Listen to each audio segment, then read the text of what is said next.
Hello, Mercedes. Hey, Stephanie. How are you doing? I'm good. How are you? I'm doing good. Let me tell you the crazy thing after our last video posted talking about kids and mindset. Right. I don't know about you, but I started getting some comments and some questions surrounding our last conversation.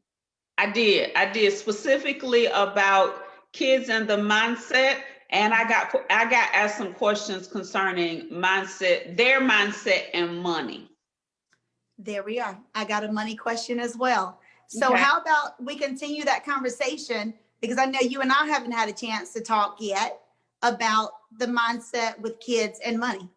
Right. So I'm gonna first put it on you today. Okay. So having children of your own, are you intentional about or even conscious about what you share with them and what you say to them concerning money? Absolutely. But it's interesting. I'm about to take you back to pre-kids of mine, Okay. a conversation that you and I had. Oh my gosh, maybe it was right out of college, or maybe it was a long time ago. Okay. And for some reason, Blockbuster movie, you remember the old school place you used to go and get your videos from Blockbuster? Right. I remember sharing how my stepson was asking me to buy something. And he was only 8 or 9 at the time. He's 25 now. So this shows you how long ago. Wow. Okay. And all I remember is having this conversation with you, talking about how he wanted me to buy some action figure. And I was saying, nope, I don't have the money for that today. And that started a whole conversation between you and I. Do you remember this or what the advice you gave? I don't. So what did I say? It had to be something brilliant, sugar, but what did I say? It was brilliant, as always. You said, don't put it in the atmosphere that you don't have the money. Share with him why you're not going to buy it today. Okay. And that has stuck with me. I told you he's 25 now. Right. That has stayed with me even now with my 9-year-old and my 12-year-old. If they're asking me for something, I don't yell out, I don't have the money. I repeat and I'll respond why I'm not going to buy it today. Right. Very good. Because you got some money. Right.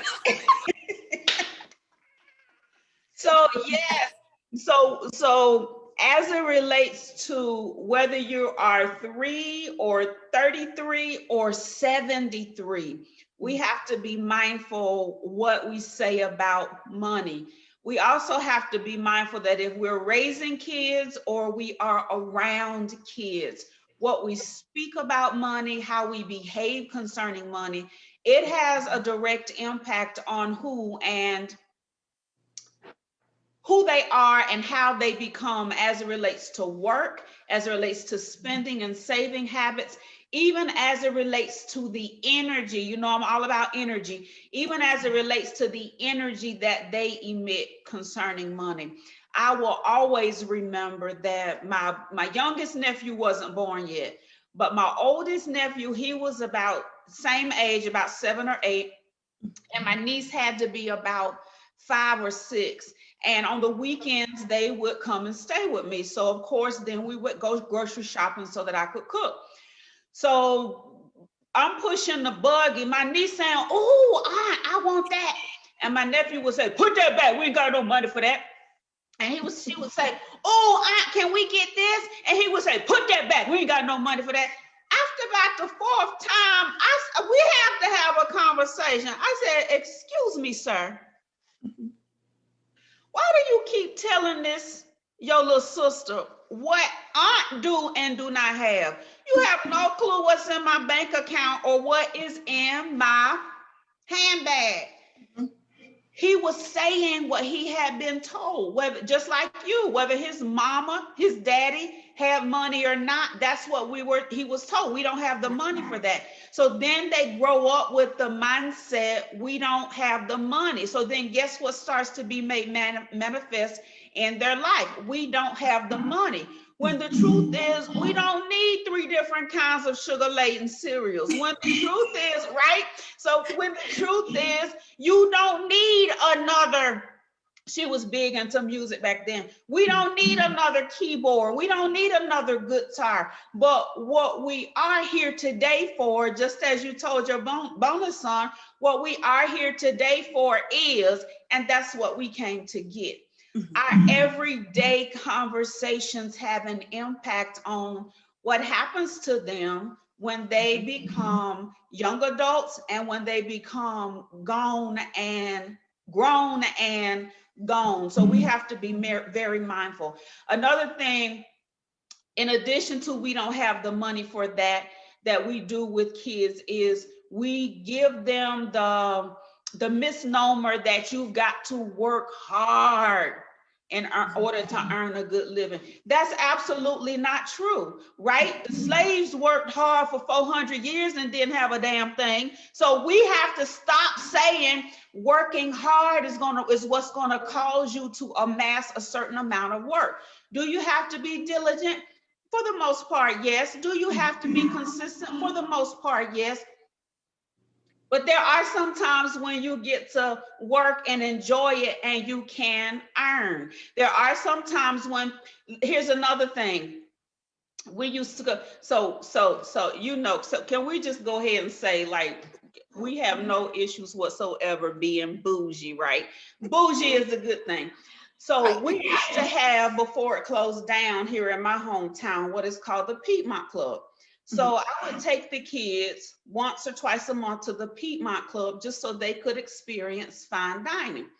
So one of the first times we went, and my niece opened the menu and she was like, I don't know what to order. I don't read bougie, right? So she was joking, she was kidding. I said, well, if you gonna roll with me, you better learn how to read bougie, right? That part. Okay. So I have mindset conversations with them all of the time. Well, especially when they were younger. I had mindset conversations with them. And I would say, what did you learn today? What good happened today? And if something went awry, what did you learn from that? And so one of them, I don't remember which one of them said, ain't nobody gonna give you nothing. And I said, really? You honestly believe nobody will give you anything? So then we started taking a trip down the corridors of our mind, and we remembered that when my niece wanted to go on a trip to Washington, D.C., she actually earned a scholarship to be able to do that. So each one of them had to then bring up times when somebody actually gave you something. We have to be mindful, because we create an environment for our children that will either hinder them as it relates to how they believe money comes and how they receive, or we create an environment that lets them understand that if you believe my cup runs over, that means you can have more than enough. If you believe that the windows of heaven can be opened and you can be poured out blessings that there is not room enough to receive, that means that you can always have access to resources.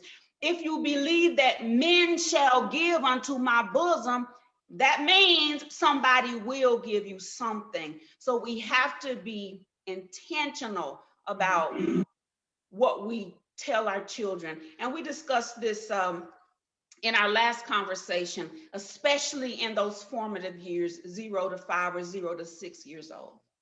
Absolutely. Absolutely. And in our household now, I'm a firm believer in you have to ask for what you want.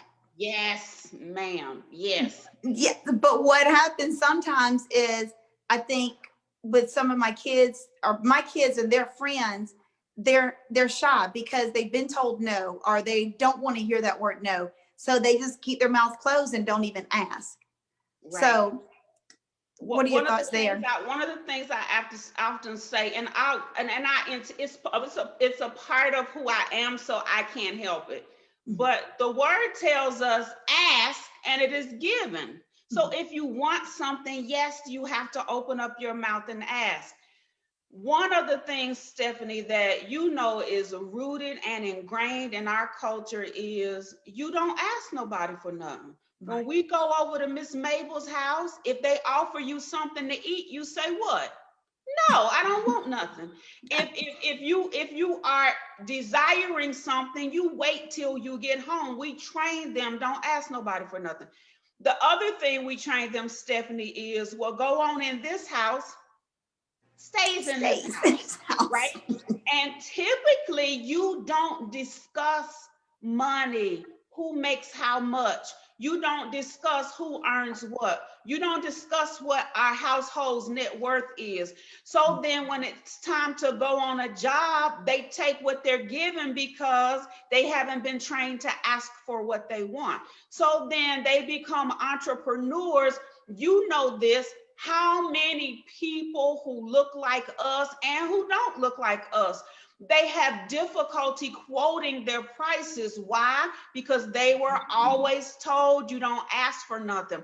Listen, y'all don't even want them to bring home them darn Girl Scout cookie and Boy Scout cookie forms. Why? Because you don't want to ask the neighbor. You don't want to ask your coworker. It's the most ingenious thing to have them participate in Girl Scouts or Boy Scouts because they're going to teach them how to ask.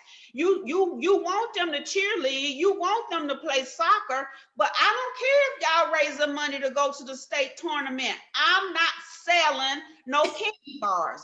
And so then they get ingrained in their DNA. I don't want to sell. I don't like to sell. I've said it 100 times before. I'll say it 100 times more. You will either sell or you will be sold. And we have got to teach our children how to ask and create an environment where they are comfortable, not only asking for what they want, but also articulating exactly what they want. Absolutely. And you just hit I guess you can say a hot spot for me when you're saying you have to articulate what you want. So many times I'll see kids communicate because of course we all know they have their phones and their eyes are down. So I'm constantly saying, please make eye contact. But then whenever it's time for them to ask, or even from a menu, Derek and I with the kids, we had them, to your point, ordering from a menu at an early age. If they weren't sure what it was, I said, why don't you just ask the waitress? Ask them, what would you recommend? So like you said, having those words and being comfortable with asking for what they wanted, as well as being able to articulate what they want. Yes. And I think as aunts, because I'm an aunt, I'm not a mother, but as aunts, as mothers, as parents, as older people in their lives, we also hinder their ability to ask because we hinder their ability to answer. So when right, we hinder their ability to ask because we hinder their ability to answer. So when grandmama comes over and says, how was your day? And they say, oh, I went out. And you say, no, tell about this. Well, he know what the hell he want to tell his grandmama about. Y'all already know I say hell sometimes. Get over it. He can't even tell his grandmama, well, what you want to eat? Well, grandmama, I want some of that macaroni and cheese. You don't need no more macaroni and cheese. You need to eat some greens. Can the baby say what he wants to eat? Right. Can he say what clothes he? Let me tell you, Stephanie, when I was on the road traveling all over the country, all over the world, you know what just used to make me giggle deep down in my soul? You know what just used to make just the seat of my soul light up? Is when I would see a little girl walking through the airport, and I know she fought with somebody that morning because she would have sequin cowboy boots on and a big tutu skirt on and a big crown on, and I'd be saying, do it, girl. Let them wear what they want to wear. Sometimes, right? As parents, as aunties and uncles, as grown people, we want to groom them to be what we think they should be and what society think they should be. But sometimes that mutes their voice. Sometimes that keeps them from developing into who they desire and who they're destined to be, because at the most insignificant, it don't make no darn different times. At the most Consistent, it don't make any difference times. It's when we're trying to make them make them conform to what we desire them to be. Let Mhm. them ask questions for themselves by allowing them to also answer questions for themselves. I love that. So look, I want to bring the first part and what we just said and bring them together. So Okay. I'd love to get your thoughts on this. So I know we started out by saying how they're saying, I want, I won't. And as adults, how we need to help them manifest the fact of maybe why we're not going to do it right now. But yet, to your point, we also want them to have that voice of being able to ask for what they want. So what are your thoughts on, from an adult perspective, a parent, auntie, uncle, what should we be mindful of that we're putting in the atmosphere as we're addressing their wants and their wishes? Right. So we can entertain the conversations with them. If they say, Ma, I want a new, what they want. What the kids want now? My kids, they want the iPhone 11. So, Ma, I want the iPhone 11. Really, David? So when you get it, tell me what you're going to do with it. Let him tell you what he's going to do with it. Really? So if I were to get you the iPhone 11, you know it costs X amount of dollars. Tell me, what would you do to help me generate the money to pay for this iPhone 11? Really? So instead of, no, you can't have that right now, or no, it's not time for that, or didn't you just get an iPhone something or another for Christmas? Mm-hmm. Entertain it. It doesn't mean that I told you you're going to get it. What I am doing is allowing you to use your imagination. I'm allowing you to articulate what it is you want. So then what happens, Stephanie, is what happens is, as they use their imagination, which is I think the last thing we talked about in our last conversation, Mm-hmm. as they use their imagination, as they begin to pinpoint and articulate, back to articulating what it is they desire, how they're going to use it, and how it's going to make them feel, guess what? They're sowing seeds into the atmosphere. And what's going to happen? It's either going to be made manifest because somebody's going to give them to it. You and Mr. Sewell going to buy it, or they will eventually come to a place where their focus has been fulfilled concerning that, and they move on to something else. Here's what I'm telling you I do. I have a book. It's literally sparkly on the outside. And I literally write down, I want that G-Wagon 550. I got a whole list of what it is I want. And sometimes every day I read it. Sometimes I might read it week to week. But guess what? Sometimes I go back to the old list. I don't even want that no more. I still want the G-Wagon, Stephanie. Right. But sometimes the stuff on the list, I don't even want that even anymore. So there comes a time, both as children and as adults, when we further explore and we further entertain that which we thought we desired. Sometimes we get the fulfillment from just thinking about it and talking about it, or we get the revelation that I don't even really want that anyway. So, so you can entertain it, or you can tell them, you know what, David, an iPhone, what do you want? iPhone 11 is currently for adults. So you can use to the best of your ability what you have, right? So you can either entertain it or just be very direct without imputing negativity into the exchange. I love that. And I love the fact of, like you said, getting them to use their own creativity. Yes. I like the way you phrased it, because in our house, we always say, sell me on it. Tell me your why. But I love that, using your creativity. So I'll be sure to use that going forward as well. But I tell you, oh, go ahead. I was going to say, the other thing is, with the whole money conversation with children and cultivating the mindset, we also have to have intentional conversations. So I know when we were growing up, Stephanie, my mama worked at the bank.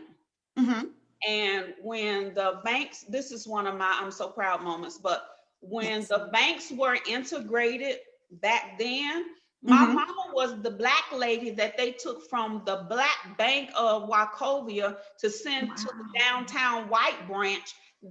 It was because she was black, yes, but she was chosen because of the excellence in which she did her job. But Absolutely. even in that, they didn't tell us about savings bonds. They didn't tell us about CDs. They didn't tell about, what we do know is that it was two big old pigs, like I'm talking about literally big old pigs, Right. that we used to steal money out of, that was in the that was in the bottom of that closet, and one of them was filled with quarters and dimes and nickels, and one of them was filled with pennies. And we used to go in there and like grab handfuls of money and walk to the store. So they knew about saving, they knew about investing, but they didn't have conversations with us about it. We have to be intentional about having the conversations. So now I'm getting ready to say something you did to teach your children, right? So I know, and I'm gonna let you give the example of why you did it, but I know you didn't buy electronics this year. Right. You That's true. What did you buy, and tell the people why, and how are you using that as a teaching moment and to cultivate the mindset for your children? Absolutely. And to your point, growing up, we were always taught you don't talk about money, you don't talk about your income, you don't talk about what something costs. But what I've noticed with my kids, like I said, 9 and 12, is that their wants will last for that one day. And then to your point, they're off to something else.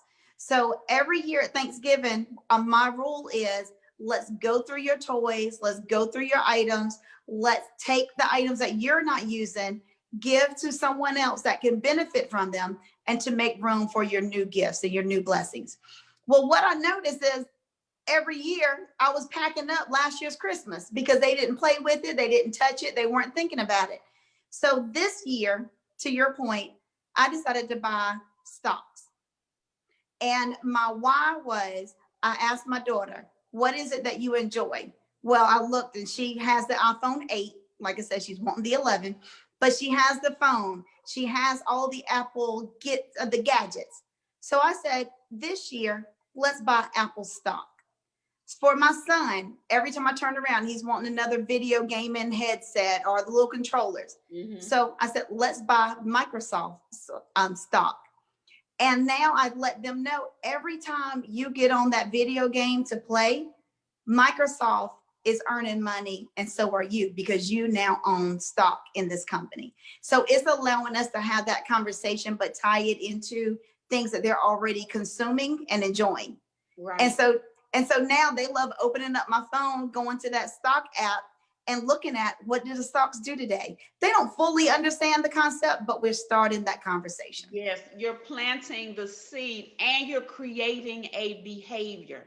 Right. I remember when I first graduated from college, I had a great Aunt Alice, and she would say, girl, every time you get paid, you save something. Don't care if it's $1, don't care if it's a dime, you save something.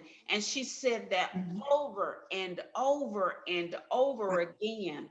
So her planting that into my mind, it sticks with me to this day, 25, 28, I don't know, however many years later. Right. The fact that you are at the age of 9 and 12.